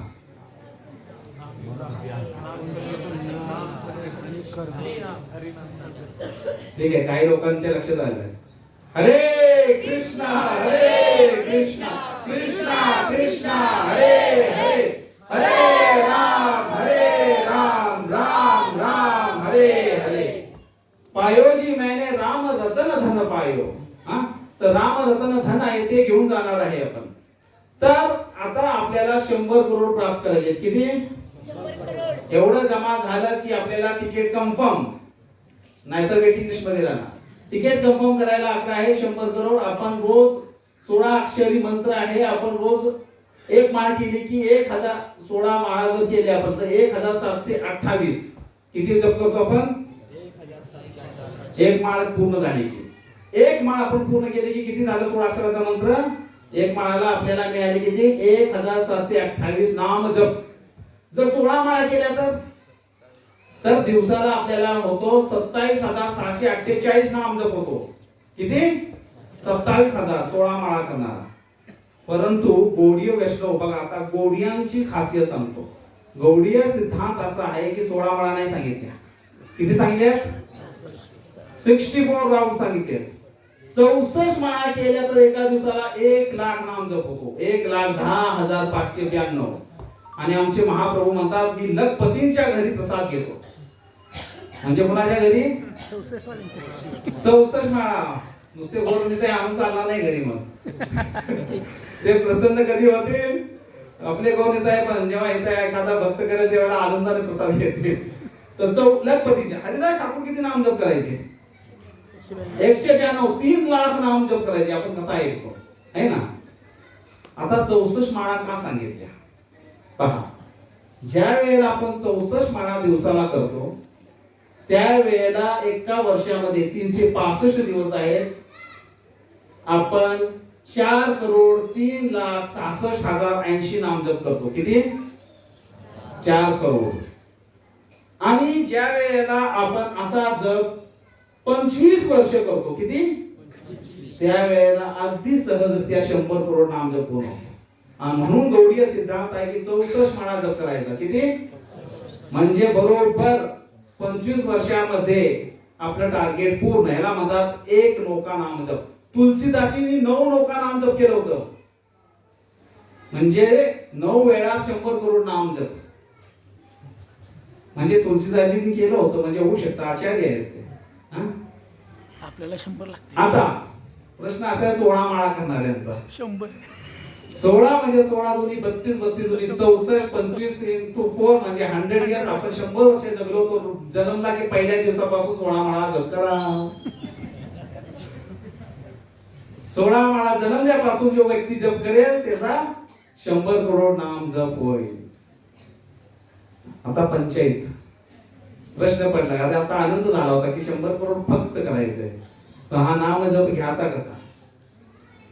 कलिकाले नाम रूपे कृष्ण अवतार. नाम है ते हय सर्व जगत निस्तार. आता नाम कसं घ्यायचं? म्हणून मित्रांनो म्हणलो मी काय की नाम घ्यायचे म्हणता भगवान खाईते शुईते यथा तथा नामले. देश काले पात्र नाही सर्व सिद्धी है. उठता बसता झोपता खाता पिता नाचता गाता कृष्ण हरी गोविंद मुरारी म्हणत मग 100 करोड नाम जप पूर्ण होऊ शकतो. म्हणून भारतामध्ये आपली संस्कृती आहे की आपण आपल्या मुलांची नावं भगवंतांची नावं ठेवतो. हे गोविंद इकडे आहे, हे गोपाळ कुठं चालला, हे श्याम काय करतोय. प्रत्येक वेळेला आपण काय करतो? मग नाम जप करतो. जस तुकाराम महाराज म्हणतात काय म्हणा? नाम घेता उठा उठी हय संसाराची तुटी. नाम घेता उठा उठी. किती सहज सांगते ना अभंगामध्ये संतांनी आपल्या. अरे काही नाही करायचं, घाबरू नका. 100 करोड आरामात होईल. उठता बसता हरी हरी म्हणत राहणार. संसाराचं चक्र तुटून जाईल. हय संसाराची तुटी. नामा परती ना साधन सोपे. आणि काय म्हणतो बाग? याच्यापेक्षा साधन जप नाही, तप करायचं नाही, यज्ञ करायचे नाही, कुठं वनांतरामध्ये जायचं नाही, काही करायचं नाही. नामापरती ना साधन सोपे. जे तू करीतो अनेक काही. जे तू करीतो अनेक काही. मग काय म्हणजे लास्टला? ऐसा लाभ बांधा गाठी. सर्वोत्तम लाभ. म्हणून म्हणतात बघा एक तरी जीवनामध्ये ओवी अनुभवावी. का? कारण की या ओव्या साधारण ओव्या नाहीत. जे आपल्या नामदेवाने लिहिले, तुकारामांनी लिहिले, त्याच्यामध्ये एक एक ओवीमध्ये एका एका अभंगामध्ये भगवद्गीताच्या एका एका श्लोकामध्ये सार आहे भक्तीचा. तो आपण अनुभवला पाहिजे. असं म्हणतात एक जरी भगवद्गीताचा श्लोक आपण जगलो, वाचलो नाही, वाचलो म्हणजे ते वाचणं नाही, वाचायचं नाही फक्त, तो श्लोक ती ओवी जगायची म्हणजे जीवनामध्ये उतरवायची. तसं जर उतरवलं तर आपलं जीवन सार्थक होईल. ऐसा लाभ बांधा गाठी. विठू पायी पडे मिठी. विठू पायी पडे मिठी.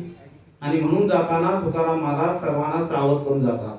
काय म्हणतात? आकारुनी सांगे तुका नाम घेता राहो नका, नाम घेता राहो नका, आणि नाव घेत राहा. तर अशा प्रकारे उठता बसता खाता पिता आपण जर नाव घेतलं तर ते शक्य आहे.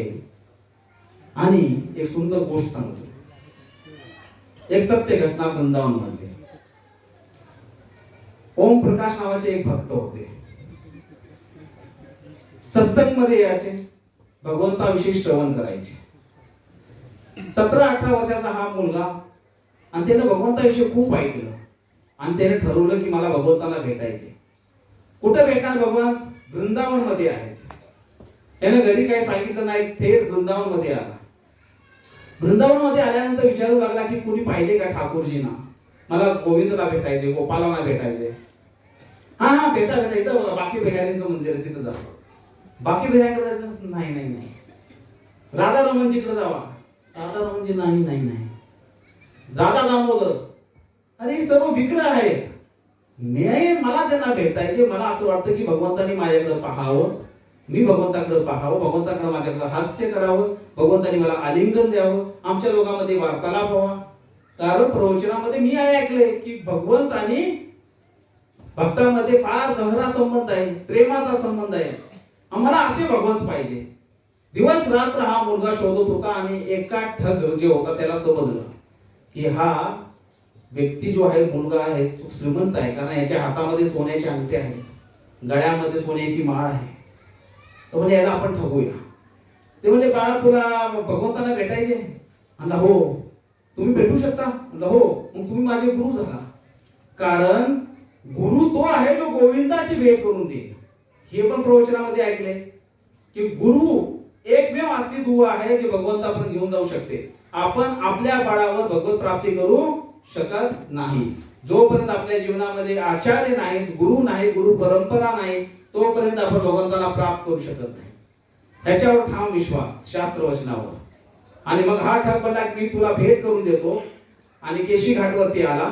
केशी घाटवरती आल्यानंतर हा ठग म्हणला की पहा, भगवंताला भेटायचे तर भगवंत असे या देशामध्ये भेटणार नाही. गळ्यातले पहिले तुझे कानातले कुंडल सोन्याचे काढ, गळ्यातल्या चेनी काढ, हातातले अंगठी काढ, सगळं काढून इथं बाजूला ठेव. आता तू डोळे बंद कर. डोळे बंद केले. जोपर्यंत मी येत नाही तोपर्यंत डोळे उघडायचे नाही. ठग होता तो. यांनी डोळे बंद केले. त्या ठगनं सर्व साहित्य गोळा केलं, गायब. हा बसला. संपूर्ण रात्र गेली, डोळे बंद. आनंद आहे हृदयामध्ये, भगवान भेटणार आहेत.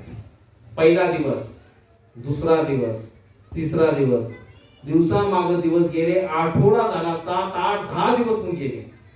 काळजी कोणाला? भगवंताला.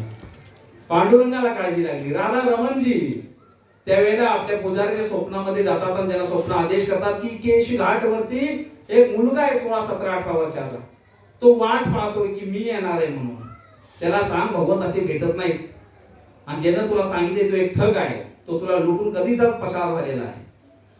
मग हे गोसावी जे होते ते राधा रमण मंदिर मध्ये ते प्रसादात, हा म्हणजे जाता जाता प्रसादाचं ताट घेऊन जात, त्याने काही खाल्लेलं नाही. बघा भगवंतांना किती काळजी असते. हे सकाळी सकाळी पुजारी राधा रमण मंदिराचे प्लेट घेऊन आले आणि त्याला उठवलं, बाळा उठ. हे बघ भगवंत माझ्या स्वप्नामध्ये आले होते, त्यांनी सांगितले की तू हे प्रसाद घे. आणि भगवंत असे भेटत नाही. तो जो व्यक्ती होता तो ठग होता, त्याने तुला फसवलंय. आणि हा व्यक्ती म्हणतो तुम्ही गोसावी आहात, राधा रमणजीचे पुजारी आहात, तुम्ही असं बोलता? तुम्हाला माहित नाही का की गुरु आणि गोविंद भेट करून द्यायला लागले. गुरु हे गोविंदाची भेट करून देतात. तुम्ही असं मला सांगू नका. माझे गुरु गोविंदांना आणायला गेले तर नक्की माझी भेट होणार आहे. आणि हे समजल्यानंतर तो काही डोळे उघडत नाही. ही वार्ता संपूर्ण वृंदावन मध्ये पसरते. सर्व लोक मिळून त्याला सांगत असतात डोळे उघड, पण हा डोळे उघडत नाही. शेवटी पोलिसांपर्यंत जाते बातमी. पोलिसांना माहित असतं ठग कुठं कुठं लपलेले आहे. सर्व चोरांना पोलीस पकडतं. सांग यापैकी तुमच्यापैकी कोण आहे ज्याने त्याला फसवले. मग एकाला मारतात, तो तयार होतो, बाबा मीच केले. म्हणजे मूर्ख माणसा तुझ्यामुळे तू आता मरणासन झालेला आहे, चल त्याला जाऊन सांग की तू ठग आहेस म्हणून. तो येतो म्हणता की सर्वजण येतं गावात, म्हणतात तुम्ही तिथं थांबा, नाहीतर तो डोळे उघडायचा नाही, मी एकटा पुढे जातो. तो म्हणतो की पाऊलाच्या आवाजावरून तो ओळखतो की गुरुदेव आले. आणि तू विचारतो गुरुदेव भगवंत आणले? म्हणजे बाळा मी भगवंताना नाही आणू शकत, मी गुरु नाही, मी एक ठग आहे, चोर आहे. तू डोळे उघड, हे घे तुझी अंगठी, हे चेन, तुझे कानातले कुंडल, त्या पोलीस मला मारती भरपूर. आणि गुरुदेव तुम्ही पण स्वतःला लपवताय, मला माहित आहे की तुम्ही मला गुरु गोविंदाशी भेट करून देणार आहे. गोविंदानी माझा स्वतःला लपवलं, तुम्ही लपवू नका. आता सांगा गोविंद आलेत का, तर मी डोळे उघडणार. आता हा हतबड होतो, तो तू जर डोळे उघडले नाही तर ही लोक मला मारून टाकतील. आणि जेव्हा असे शब्द त्याच्या कानामध्ये पडतात तेव्हा तो नाही गुरुदेव माझ्यामुळे तुमच्यावर संकट येणार नाही, पण मला एक विश्वास आहे. मी प्रवचनामध्ये ऐकले, सत्संग केलेला आहे, त्या सत्संगमध्ये मी ऐकले की गुरु भगवंतांना भेटून देतात आणि शास्त्र वचन कधी खोटे ठरू शकत नाहीत. शास्त्राचे वचन कायम खरे असतात, गुरुचे वचन कायम खरे असतात. आणि म्हणून मी तुमच्या शब्दावर विश्वास ठेवून माझे डोळे उघडतो. आणि त्याने डोळे उघडले, आणि डोळे उघडतो तो पाहतो तो गुरु तर आहेच समोर त्याचा तो ठग. आणि त्याच्या पाठीमागे एक दिव्य प्रकाश प्रकट झाला, स्वयं राधा रमण लालजी प्रकट झाले. बोलो श्री राधा रमण लाल भगवान की जय. कुणाला दिसले नाही, एक दिव्य प्रकाश सर्वांनी पाहिला वृंदावनामध्ये. ही सत्य घटना आहे, भक्त मानमध्ये येते. तर ते दिव्य प्रकाश सर्वजण पाहत होते. हा मुलगा रुदन करत अत्यंत व्याकुळ होऊन प्रार्थना करत त्यानं तिथंच आपला देह त्याग केला आणि भगवत प्राप्ती केली. 100 करोड माळा जाप केला नव्हता त्याची काय पात्रता होती हो? त्याने जी प्रवचन ऐकली, जी सत्संग ऐकलं, त्याच्यावर त्याचा 100% विश्वास होता. किती टक्के? 100%. आपलं सौभाग्य काय? आपल्याला सौभाग्य पाहायला पाहिजे ना. आपले आचार्य आहेत श्री प्रभुपाद, ह्यांनी पण वारंवार एक गोष्ट सांगितली. ते म्हणले तुम्ही नियमित 16 माळांचा जप करा. 64 नाही म्हणले ते. किती म्हणले? 16 माळा जप करा. 4 नियमांचं पालन करा. आणि या कृष्ण भावनेमध्ये, या संस्थेमध्ये दास दासानं म्हणून काही सेवा करा. जर एवढ्या 3-4 गोष्टी केल्या तर ते म्हणजे माझ्याकडे एक चावी आहे मागच्या दाराची. वैकुंठ धाम, गोलोक धामच्या मागच्या दाराची चावी माझ्याकडे आहे, तेथून मी तुम्हाला घेऊन जाईन. किती जणांचा या शब्दावर पूर्ण विश्वास आहे? नसेल तर करायला शिका, कृत्रिमरित्या का होईना. कारण की हे विश्वासच आपल्याला प्रभुपादांचं शब्द, भगवंत आपले वचन स्वतःचे तोडतात भक्तांचं वचन राखण्यासाठी. एवढं लक्षात ठेवा. कित्येक उदाहरणं आहेत जिथं भगवंतांनी स्वतःचं वचन तोडले. कोणते हे प्रतिजानेही न भक्ता प्रणश्यति. भगवंत काय म्हणतात? भगवंत काय नाही म्हणले की माझ्या भक्तांचा नाश होत नाही. तेव्हा अर्जुना तू घोषणा कर. काय घोषणा कर? की माझ्या भक्तांचा कधी नाश होत नाही. का? कारण लोक म्हणतील की हा कृष्ण छली आहे, छळ करेल, फसवेल आम्हाला. परंतु कृष्णाचा जे भक्त आहे तो कधी फसवणारा नाही. आणि म्हणून हे अर्जुना तू डिक्लेअर कर, तू अनाउन्स कर की माझ्या भक्तांचा कधी नाश होत नाही. त्याप्रमाणे श्री प्रभुपाद म्हणाले की माझ्याकडे चावी आहे तर त्यांच्याकडे चावी आहे. आपण जर जप केला, त्यांनी सांगितले इन्स्ट्रक्शन फॉलो केले तर आपल्याला संधी एवढं मिळून येतं. आपल्याला संधी आहे. तर हे आपलं सौभाग्य आहे. तर आपल्याला हे जे शरीर मिळालेलं आहे, हे शरीर मिळतं कसं हो? एक लक्षात ठेवा की हिंदू संस्कृतीमध्ये आपल्याला 16 संस्कार दिले आणि यामध्ये जे गर्भधानापासून जे संस्कार होतात हिथंच आपली खरी टेस्ट आहे. तर 5% मी जी सांगत होतो तुम्हाला, पाप कर्म घेऊन जीवात्मा येतात, ते कोणता येतात? आता गर्भधान संस्कार मध्ये आपण आव्हान करतो कुणाला? जी लोक पुण्य लोकवान लोकांमध्ये आहेत, स्वर्ग लोकांमध्ये, काही लोक नरक लोकांमध्ये आहेत, काही पशु योनीमध्ये आहेत आणि काही दिव्य आहेत. ज्या वेळेला गर्भधान संस्कार असतो त्यावेळेला आपण आव्हान करतो आणि अशा दिव्य आत्मांना आपण बोलावून घेतो, आकर्षित करतो. म्हणून गर्भधान संस्कार हा फार महत्वाचा सांगितलेला आहे. श्री प्रभुपाद म्हणतात गर्भधान संस्कारापूर्वी 50 माळा जप करा. कशासाठी? चित्त शुद्ध झालं की त्या मनामध्ये त्या भगवंताचा त्या वास होतो आणि मग तसा जीवात्मा आकर्षित होतो. म्हणून इथं संस्कारामध्ये सांगितलेलं आहे पहा, की कधी कधी कोणत्या कोणत्या प्रकारची जीवात्मा येत असतात, त्याच्यावर जास्त आपण चर्चा करत नाही. मग जर आपण गर्भधान संस्कार नाही केलं तर आपल्याला कधी कधी पाहायला मिळतं की जन्मताच काही मुलं अपंग येतात आणि आपण म्हणतो एवढ्याशा बाळाचं काय चुकलं, का बरं देवानं त्याला असं केलं, त्याने काय पाप करून केले. कधी कधी म्हणतो आपण चांगल्या लोकांच्या जीवनामध्ये वाईट का घडतो, प्रश्न असतो. मी एवढा चांगला, मी कुणाचं वाईट केलं नाही. तर त्याचा उत्तर आहे 5%. काय उत्तर आहे? 5% विसरायचं नाही, जे विसरलोय आपण. तर हे सर्वात महत्वाचं आहे आणि त्यामुळे हे भेटत असतं. तर शॉर्ट कमिंग्स, तर वेटिंग एरियामध्ये आपण राहत असतो. तर पुण्य कमी पडले म्हणून आपण स्वर्गात गेलो नाही, पाप कमी पडले म्हणून नरकात गेलो नाही, अशा वेळेला या पितृलोकामध्ये आपण राहतो. तर हे जी पितृलोक आहे कुठं आहे? भूलोकाच्या वरती स्थित आहे. आणि या पितृ पक्षामध्ये काय होतं? त्या पितृलोकामध्ये पितृ पक्ष कुणासाठी पालन करायचे हो? पितरांसाठी, बरोबर आहे. पितृ पक्ष कुणासाठी आहे? फक्त आणि कुणासाठी? व पितृ पक्ष पितरांसाठी, आणखी कुणासाठी आहे? भविष्यामध्ये होणारे पितरांसाठी. आता भविष्यातले पितृ कोण आहेत? म्हणजे हा पितृलोक, पितृपक्ष आपल्यासाठी आहे. पितरांसाठी तर आहेच, आपल्यासाठी पण आहे. म्हणजे आपण जी आज तयारी करणार आहे ती आपल्याला पुढे मिळणार आहे. आता कुकिंग केल्यानंतर 2 तासांना आपल्याला प्रसाद खायला मिळतो. आता जर आपण ही तयारी केली, या पिढीला संस्कार दिला, तर ही पिढी आपला संस्कार करणार आहे, पुढे आपल्याला ते मिळणार आहे. मग पितृलोक आपल्यासाठी आहे. तर आता हा जो पितृलोक आहे पृथ्वीच्या जवळ आलेला आहे. आता फक्त काही 10-12 मिनिटं शिल्लक राहिलेली आहे. म्हणजे 2 तारखेला हा पितृलोक निघून जाणार. कुठं जाणार? कक्षेच्या बाहेर जाणार आहे. आता इथं जवळ आलेला आहे. मी मागच्या वेळेला तुम्हाला सांगितलं होतं, या पितृ पक्षामध्ये नासानं संशोधन केलं. त्यामध्ये त्यांनी पाहिलं की पृथ्वीवरची ऊर्जा कित्येक पटीनं वाढते. याचा अर्थ काय आहे? काहीतरी प्रजाती इथं वेगळी आलेली आहे आणि ते म्हणजे पितृ आहेत. तर हे पितृलोक इथं पोहोचलेले आहेत आणि त्यांची इच्छा आहे की प्रत्येकाने त्यांचं श्राद्ध कर्म आणि तर्पण करावं, बरोबर. तर हे तर्पण सर्वांनी केलं पाहिजे. आणि हे का करायचं आहे? तर इथं पण सुंदर उदाहरण इथं आपल्याला पाहायला मिळतं.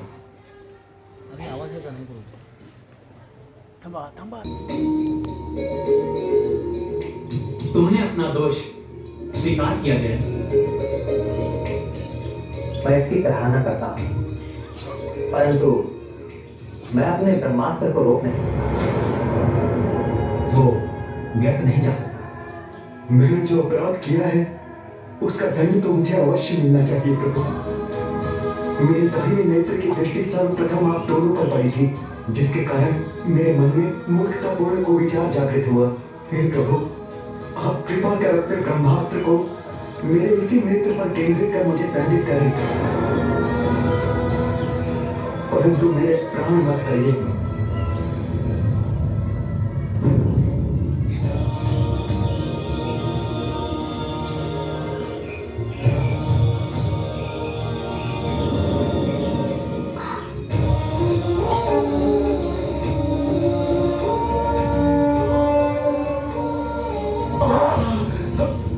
मैं पुनः क्षमा प्रार्थी हूँ प्रभु, और आपको विश्वास दिलाता हूँ कि भविष्य में मुझसे कभी ऐसी धृष्टता नहीं होगी। जय, तुम अपने कृत्य पर लज्जित हो और तुमने क्षमा याचना भी की है। इसलिए मैं तुम्हें वार देता हूँ कि तुम अपने एक नेत्र से ही वो सब देख सकोगे जो दोनों नेत्रों वालों की दृष्टि से अदृश्य रहता है। तुम सभी पितरों और अन्य असंतुष्ट आत्माओं के दर्शन करने में सक्षम रहोगे। तुम्हें दीर्घ आयु प्राप्त होगी और जो भी अपने पुरखों को सम्मानित करते समय अर्थात पितृपक्ष में तुम्हें भोजन देगा, उसके पितृ उससे संतुष्ट रहेंगे और शांति प्राप्त करेंगे।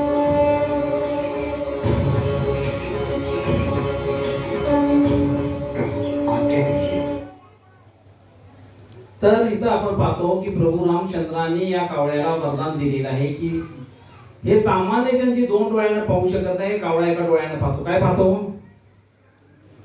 तो पाहतो प्रेतांना भूतांना पाहू शकतो.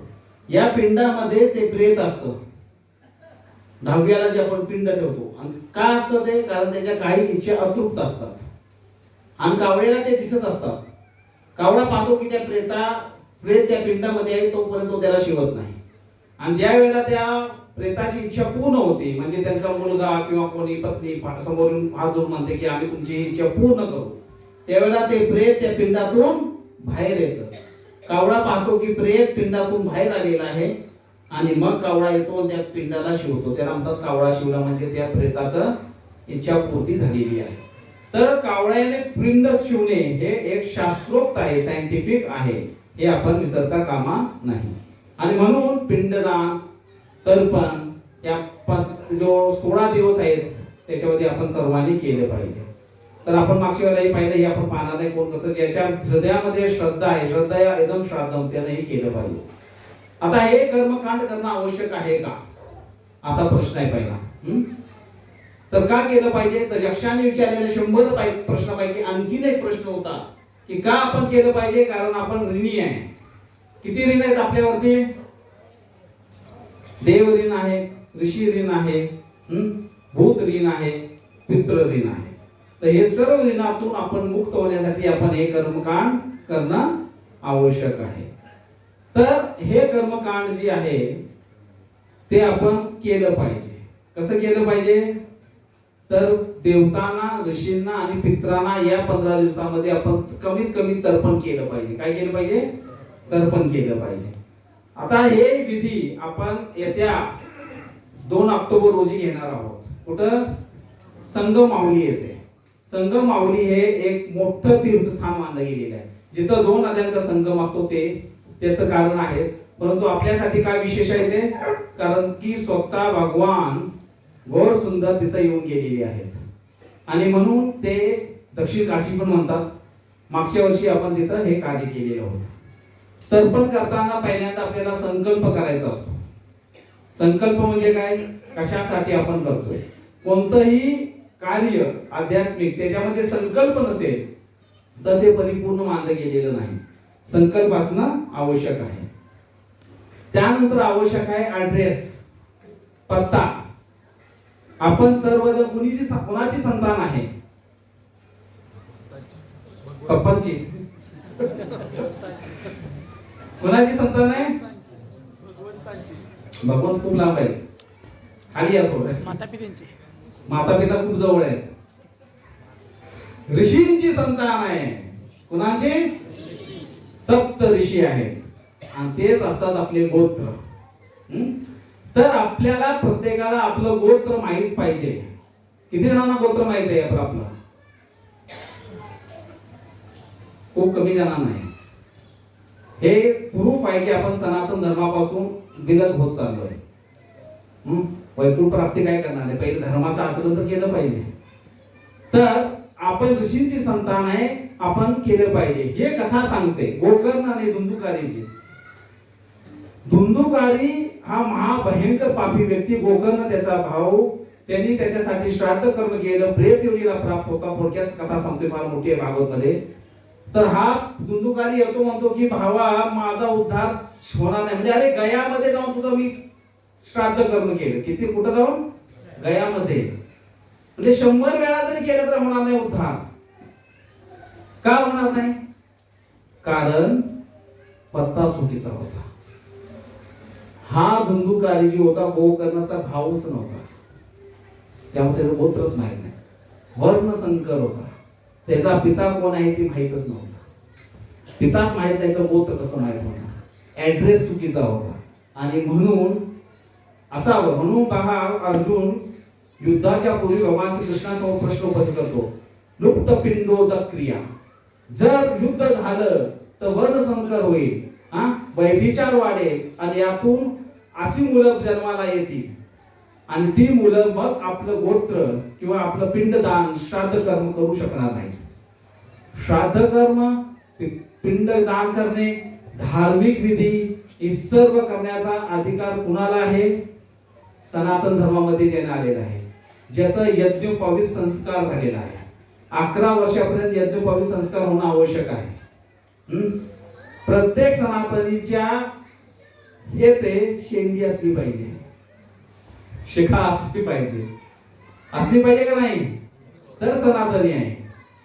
गायामध्ये जेणू पाहिजे, यज्ञोपवीत पाहिजे. तो सनातनी आहे खरा.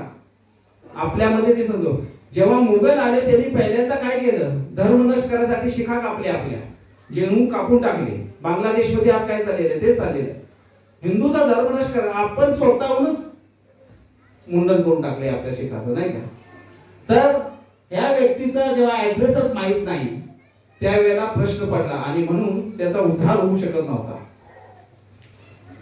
तर हे फोटो काढून घ्या ज्यांना पाहिजे, कारण की ही दरबारची अंगठी आपल्याला बनवायला लागणार आहे, तिथं वेळ नसणार आहे. तर 2 तारखेला आपण हा कार्यक्रम घेतलेला आहे संत माऊली येथे, आणि इथे बरोबर 7 वाजता हा कार्यक्रम चालू होणार आहे. कारण 12च्या नंतर पित्र आपल्याला तिथं भेटणार नाहीत. 12च्या नंतर हे पित्र लोक निघून जातं, आणि त्यामुळं हा जो विधी आहे आपल्याला सकाळीच करायचा आहे. तर जिथं जिथं आता आपण गेलोय वाईमध्ये, गोरेगावमध्ये, नागठाण, बोरगाव, गैमतपूर सगळीकडे आपण हे सांगितलेलं आहे. हे सर्व बघता त्या ठिकाणाहून 7 वाजता येणार आहे. तर आपण 7 वाजता आहे, आपण याला काही हरकत नाही. आपल्या हातामध्येच तीर्थ आहेत. मागच्या वेळेला मी सांगितलं, देव तीर्थ देवतांना तर्पण करताना इथून करायचं आहे. भोग तीर्थ म्हणजे आपण जेव्हा पाषाण करतो. प्रजापती तीर्थ हे आहे जेरशींसाठी आहे, आणि अंगठा उजव्या हाताचा आणि तर्जनी याच्यामधील जे तीर्थ आहे हे कुठलं आहे? पितृतीर्थ. हे असं देतो आपण. तर हे तर्पण आपण करायचे. तर्पण करायचं म्हणजे काय आहे? तिलांजली. पित्रांची तृप्ती ही तीळयुक्त पाण्याने होते. काळे तीळ. काळे तीळ का महत्वाचे? कारण वराह देवांचे घाम म्हणजे काळे तीळ आहे, आणि त्यांची जी केस आहे ते म्हणजे कुशागवत दर्भ आहे, आणि म्हणून हे पवित्र मानलं गेलेलं आहे. तर अशा प्रकारे आपल्याला तर्पण करायचे. श्राद्ध कर्म वेगळं असतं, तर्पण वेगळं असतं, हे लक्षात ठेवा. आपण जे करणार आहे ते काय करणार आहे? तर्पण करणार आहे, तृप्ती करण्यासाठी पित्रांची. तर कोणत्याही तीर्थस्थानी जाऊन हे कार्य केलं पाहिजे, तसं आपण तिथं करण्याचा प्रयत्न करणार आहोत. या कार्यक्रमाचं नाव आपण दिलेलं आहे कीर्तन तर्पण कीर्तन. भगवंतांचं नाव घेत आपण हे करणार आहोत. त्यामुळे ह्या कर्मकांड नसून हा काय होणार आहे? एक भक्तिमय क्रिया होणार आहे. आणि इथं विधियुक्त करणार आहे आपण, देवतांना, ऋषींना आणि पित्रांना करणार. त्याचबरोबर आपल्या या शरीराचे पिंड, हे शरीराला पिंड म्हणले, याच्या संबंधित जी पूर्वज आहेत ते तर आहेत, परंतु हे शरीर धारण करण्यापूर्वी आपण अनेक शरीर धारण केली. त्या अनेक शरीराचे अनेक पूर्वज आहेत. किती पूर्वज आहेत? अनेक पूर्वज आहेत. ते वेगवेगळ्या योनीमध्ये भटकत आहेत. आता त्या सर्व योनी जे आहेत, त्या सर्व योनीमध्ये आपले असणारे पूर्वज, त्यांच्यासाठी सुद्धा आपण तर्पण करतो सर्व पितृअमावस्याला.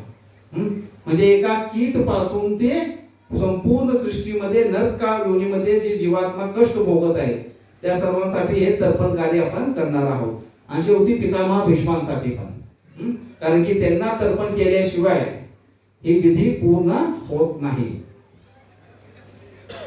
शेवटचा प्रश्न घेऊन आपण थांबूया, कारण वेळ संपलेला आहे. तर प्रश्न असा आहे की हे कर्मकांड आहे आणि ते भक्तांनी करायचं का? बरोबर आहे. भक्त म्हणजे का भक्ताच्या डोक्यात प्रश्न येतो का भक्तांनी श्रवण केलेलं आहे. काय श्रवण केलेलं आहे? की ज्या लोकांनी मुकुंदाची शरण ग्रहण केलेली आहे त्या लोकांना कोणतंच कर्तव्य उरत नाही. O king, one who has given up all material duties and has taken full shelter of his lotus feet of Mukunda, who offers shelters to all, is not indebted to the demigods, great sages, ordinary living beings, relatives, friends, mankind, or even one's forefathers who have passed away. Since all such classes of living entities are part and parcel of Supreme Lord, one who has surrendered to the Lord's service has no need to serve such persons separately. म्हणजे ज्याने मुकुंदाची शरण घेतलेली त्याला कोणाचीही शरणागती घ्यायची आवश्यकता नाही. आणखी काय ऐकलं आपण काय ऐकलं? who is Vasudev Parayan or seriously engaged in the devotional service of the personality of Godhead Vasudev need not care for any other obligation. It is enjoined in the Bhagavatam. जो वासुदेव परायण आहे, भगवंताची शरण घेतली, त्याला सुद्धा ही पितृकर्म करायची गरज नाही. आणखीन काय नाही ऐकतो आपण, कामतयाजी कृष्ण भजे शास्त्र अजान मानी देव ऋषि पितृ अधिकारी कबू नाही ऋणी. If a person give all material desires and completely engage in the transcendental loving service of Krishna as enjoined in the related scripture, he is never indebted to the demigod, sages or forefathers. तर जो कोणी पूर्ण शरणागत आहे त्याला हे गरज नाही. बरोबर आहे. आणि शेवटी भगवद्गीता मध्ये काय सांगितले, अंतकालेच मामेवं पुराण मुक्ताकले वरम हे प्रयाति समभावम यान्ति नास्तत्र संशय. जो कोणी अंतकाळी माझं स्मरण करतो तो मला प्राप्त होतो, यामध्ये मुळीच संशय नाही. आणि म्हणून भक्त म्हणतात आम्हाला गरज नाही, आहे ना. तर आता आपण साधारणपणे पहा, ऑल मटेरियल ड्युटीज, ज्यांना सर्व भौतिक कार्य सोडलेलं आहे आणि भगवंतांची शरण घेतलेली आहेत, अशी किती जण आहेत? सर्व भौतिक कार्य सोडून भगवंताची शरण घेणारे त्यांना आहेत. लग्नाला जायचं नाही, कोणाच्या मुंजेला जायचं नाही, बारशाला जायचं नाही, काही नाही, अरे केवळ मुकुंदाची शरण त्याला. दुसरं, जो वासुदेव पारायण आहे, seriously engage in devotional service of personality God, त्याचा सर्व कृष्ण, कृष्ण माता, कृष्ण पिता, सर्व काही कृष्णच आहे. एकमेव नातेवाईक, एकमेव सदस्य कृष्ण, ज्याच्या सर्व भौतिक इच्छा संपलेल्या आहेत. किती जण आहेत? सर्व भौतिक इच्छा संपलेल्या. एकच इच्छा राहिली, कृष्णाला भेटायची, त्याच्यासाठी. आणि जो 100% भगवंताचं स्मरण करू शकतो अशी खात्री आहे, त्या सर्व लोकांनी पितृकर्म करू नये. बाकी सर्वांनी करायचंय. बाकी मध्ये किती राहिले? सगळे झालो ना आपण. आणि म्हणून हे करायचं आहे. म्हणून पहा, भगवान नरसिंहदेव प्रल्हाद महाराजांना सांगतात की हे पुत्र, आता तू तुझ्या पिताचं विधीपूर्वक श्राद्ध कर्म कर, अंतिम संस्कार कर. काय शब्द आहेत? विधीपूर्वक, विसरायचं नाही, विधीपूर्वक. प्रभू रामचंद्र वनवासात होते त्यावेळी पुष्कर आणि गया तीर्थेला त्यांनी श्राद्ध कर्म केले. आणि प्रभू रामचंद्रांची परीक्षा पाहण्यासाठी दशरथ महाराज तिथं प्रकट झाले. त्यांनी कुशागवतावरती पिंड ठेवलेलं होतं आणि दशरथ महाराजांनी हात असा काढला होता. आता त्यांना पाहायचे की प्रभू रामचंद्र करणार काय, हातावरती पिंड ठेवायचं का कुशागवतावरती, परीक्षा आहे. पण प्रभू रामचंद्र म्हणले की विधी काय आहे? विधी हे आहे की कुशागवतावरती ठेवायचे. आणि म्हणून त्यांनी वडिलांच्या हातावर नाही ठेवलं. एखादा भाऊक झाला असता, अरे माझ्या वडिलांचा हात आहे, मी हातावर देतो, पप्पा खावा. नाही, विधी काय सांगते ते मान्य केलं पाहिजे. तर दशरथ महाराजांचा जेव्हा हात आला तर त्यांनी हातावर न पिंड ठेवता कुठे ठेवलेला आहे? कुशागव, विधीपूर्वक केलेला आहे श्राद्ध. त्याचबरोबर ते सीतामाईला म्हणाले की अरे देवी जानकी, तू कुठे गेली होती? तुझे पूर्वज आपण ब्राह्मण भोज देत होतो, 3 ब्राह्मणांना बोललेलं होतं आपण, वसु, रुद्र आणि आदित्य रूपामध्ये, आणि तू निघून गेली. ते म्हणजे काय करू, मी पाहिलं की माझे तिन्ही सासरे, त्यांचे वडील आणि त्यांचे वडील तिथं बसलेले मी पाहिले. म्हणजे आपण जो पितृ बोलतो त्याच्या शरीरामध्ये ते पितृ देवता प्रवेश करून ते पिंड स्वीकार करत असतात. म्हणून असं शास्त्र विधान आहे की महाळ घालताना कुठल्याही अपात्र व्यक्तीला घालू नये. जो ब्राह्मण तंबाखू मळतोय, सिगरेट पितोय, अशा ब्राह्मणाला दिल्यानंतर ते तर्पण, ते श्राद्ध कर्म पूर्ण होत नाही. तर योग्य ब्राह्मण शोधा, शेजारी बसलेले. जेव्हा रावणाचा वध केला तेव्हा प्रभू रामचंद्राने विभीषणला सांगितलेले की विधीपूर्वक तू कार्य कर. काय? विधीपूर्वक. भगवान श्री कृष्ण रोज नित्य नेमानं तर्पण करायचे. तर्पणाची विधी अशी सांगितलेली आहे की रोज तर्पण केलं पाहिजे. सकाळी उठल्यानंतर आपण सूर्यदेवांना अर्घ्य करतो का? किती जण करतात?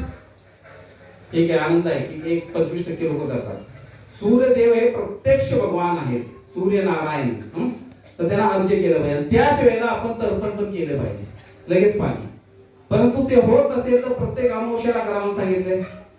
प्रत्येक अमावस्याला नाही जमत, पितृ पक्षामध्ये येणारे 15 दिवस रोज तर्पण केलं पाहिजे. रोज केलं का कुणी? नाही केलं.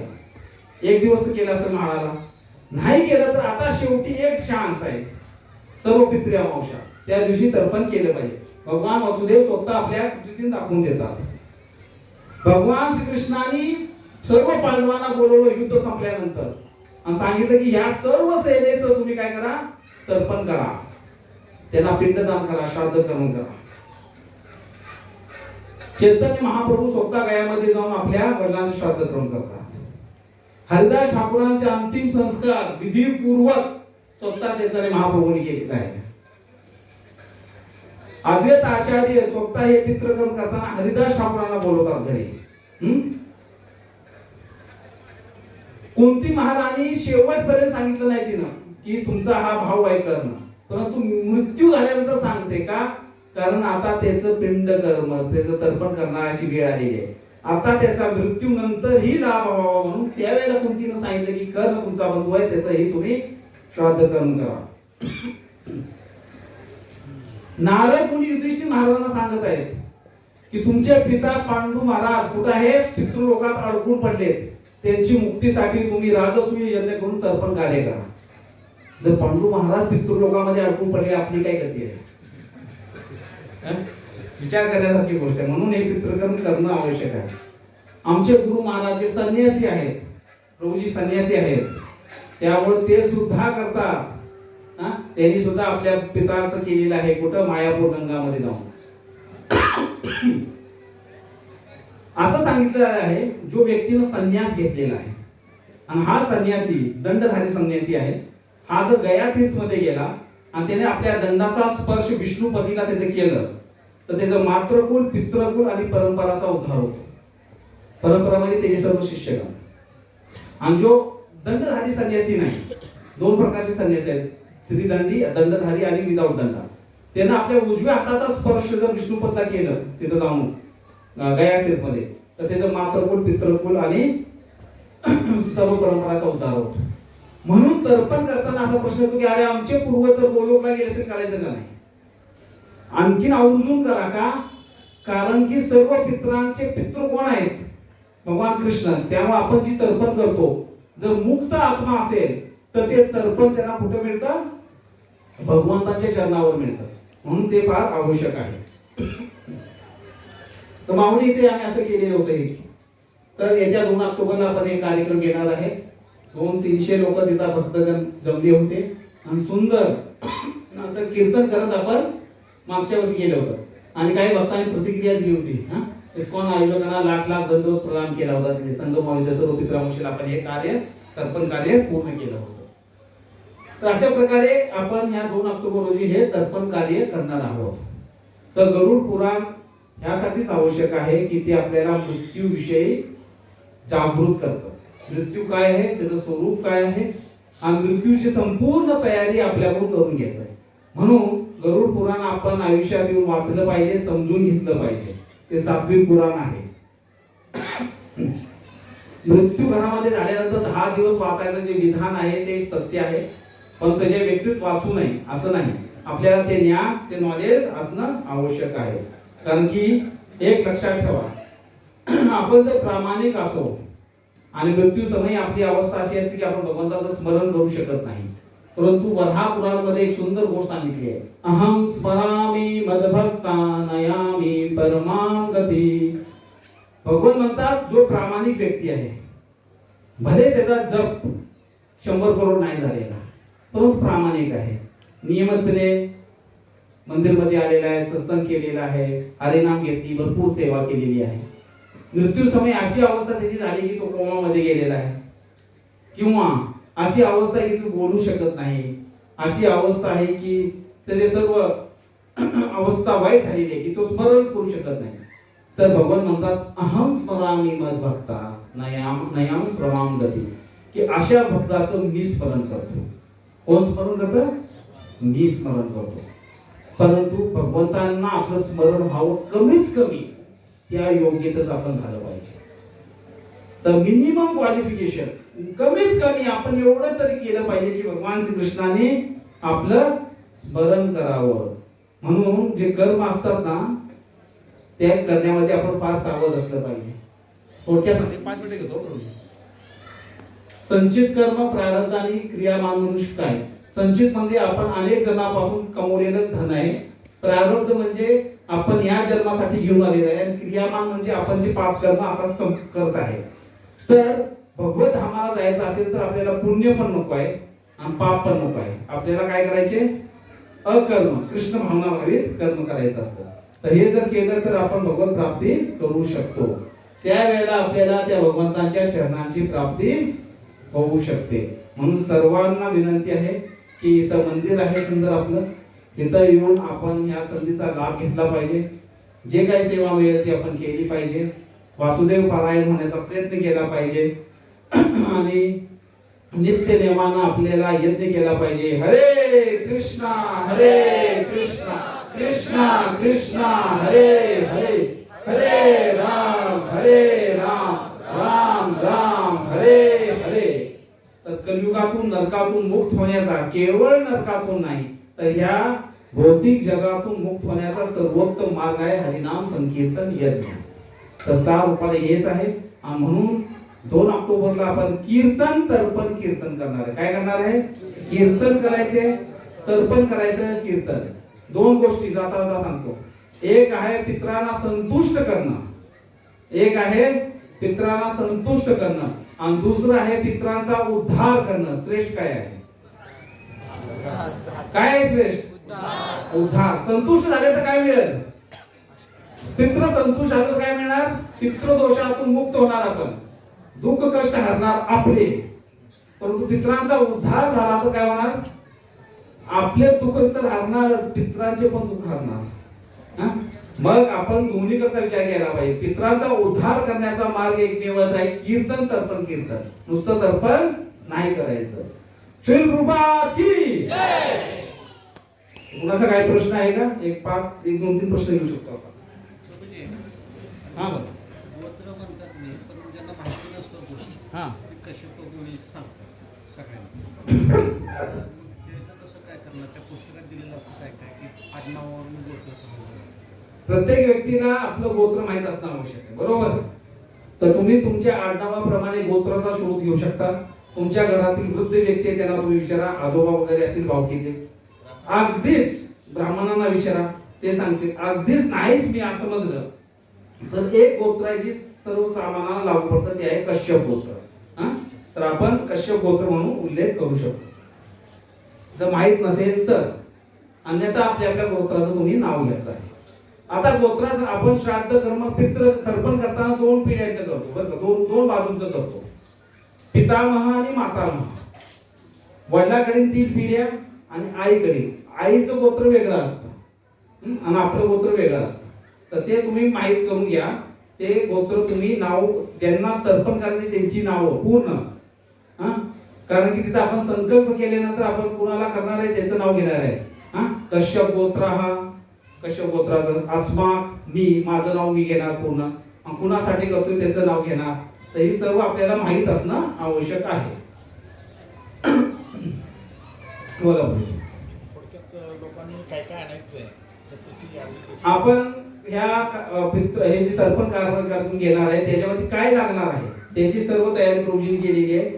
आपल्याला व्हॉट्सअपवर मेसेज येईल, त्याप्रमाणे लिस्ट मध्ये जे जे आणायचे. थोडक्यात काय सांगतोय, काळे तिळ लागतात, दूध थोडं लागेल, फुले लागतील, दर्भ उषा गव्हाची असतं. हे सर्व पूजा भंडारमध्ये तुम्हाला मिळेल. बसण्यासाठी आसन, आचमन पात्र, 2 प्लेट, 1 तांब्या, एवढ्या वस्तू असतील, थोडं दूध एवढे घेऊन आला. आणि अक्षदा, देवतांना आपण तर्पण करणार. अक्षदा म्हणजे न तुटलेले तांदूळ, अक्षित अक्षदा, ते घेऊन यायचं आहे.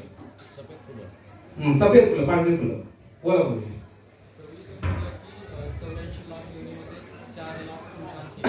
मनुष्य योनी आहे. मनुष्याच्या स्वभावानुसार त्याचं वर्णन भेद आहेत. त्यानंतर यक्ष, चालक, देवता, हे जे विभिन्न जे आहेत, गंधर्व, किन्नर, हे सर्व जे गोष्टी आहेत त्यांचा प्रमाणे पण ते भेद आहे. अशा प्रमाणे तमोगुणी व्यक्ती आहेत, सत्वगुणी आहे, रजोगुणी आहे, त्याचं मिश्रित आहे. याप्रमाणे मग हे 4 लक्ष योनी मनुष्याचे आहेत. हरिभो. माऊलीतला एक ब्राह्मण म्हणत होता गरुड पुराण सामान्य लोकांनी वाचायचं नाही. प्रभूजी म्हणतात की माऊलीतली एका ब्राह्मण व्यक्तीने सांगितलं की गरुड पुराण सामान्य व्यक्तीने वाचू नये.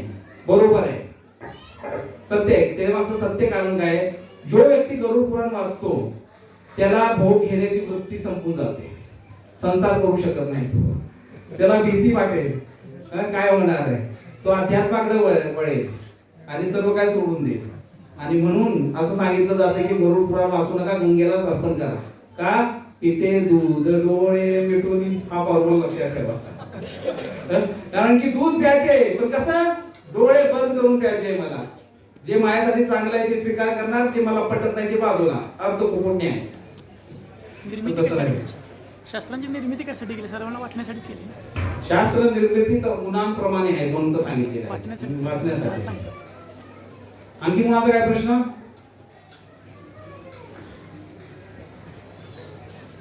थांबूया. हा त्याचा आम्ही नोंद घेतलेली आहे मागच्या वर्षी, प्रभूजीनं सांगितलेलं आहे. तर साऊंड सिस्टीम व्यवस्थित राहील या वर्षी, सगळं आहे, सर्व सुविधा आपण केलेली आहे. ते आपली बसण्याची व्यवस्था पण चुकली. बसण्याची बसकर सर्वांनी घेऊन यायचं आहे. व्यवस्था चुकली होती अशी लांब बसलो ना, आता अशी बसलो. हा ते राऊंड मध्ये बसता येईल, ते करूया. होते सर्वात महत्वाचं आहे की हा विधी जो आहे आपण 7 वाजता चालू करणार आहे. याच्यामध्ये आपण जप करतो, भगवद्गीताचं पठण असतं, नंतर स्वतः देवीचा मंत्र असतो. तर पहिल्यापासून शेवटपर्यंत संपूर्ण विधी केला तर चांगल्या प्रकारे सर्व 100% फळ मिळेल. मध्ये आधार तर मिळणार. तुम्ही तुमच्या आई वडिलांचं, आजोबाजी आजोबांचं, पती बंधुबाचं यांनाच करू शकता. त्याबरोबर मामा काका चुलता कोणाचं यांना करू शकता. त्याचबरोबर मित्र असतील तुमचे, सखा असेल त्यांचंही करू शकता. तर तुमचे जे जीवलग आहेत, अपतेष्ट आहेत, ओळखीचे आहेत, त्या सर्वांचं तर्पण करण्याचा अधिकार सर्वांना आहे. अधिकार कुणाला आहे? सर्वांना आहे. पण श्रेणी आहेत. प्रथम जे आहे ते मुलांना करावं, त्यानंतर नसेल तर धाकटा मुलगा, पुतणी आहे, जावाई आहे, नंतर सखा आहे, अशा प्रमाणे आहे. मग मुलगी आहे, पत्नी आहे, मुलगी आहे, अशा प्रकारे आपण करू शकतो जर अधिकार प्राप्त व्यक्ती नसेल तर. तर सर्वांना समजलं 2 ऑक्टोबरला यायचं आहे. किती जण येणार आहेत? अरे हो. तर सर्वांनी या म्हणतो मी. तर्पण केल्यामुळं एक जे ऋण आहे ते फेडण्याचा आपण प्रयत्न करतो.